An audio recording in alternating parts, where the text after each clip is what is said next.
Kryetari i Partisë Demokratike Sali Berisha akuzoi kryeministrin Edi Rama se përdori fondet e buxhetit shtetit parashikuara për raste fatkeqësisht natyrore për të mbështetur një aktivitet privat, si koncerti Kanye West. Sipas Berishës, kryeministri Edi Rama po e trajton buxhetin e shtetit si llogarinë e tij personale bankare. Për $4 milion, 4 milion euro, të marra nga fondi emergjencës të një vendi me potenciale të mëdha zjarri për një këngëtar, për bërë në mënyrë absolute një nga aktet më të rënda, më të papërgjegjshme.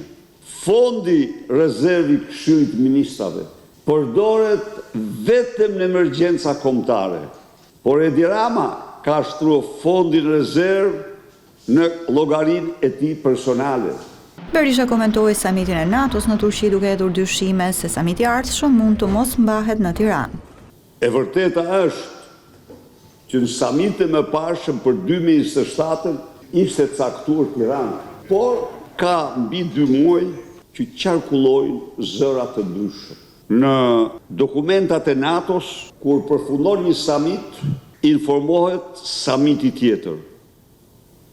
Dhe vendi kësaj herë nuk ndodhi.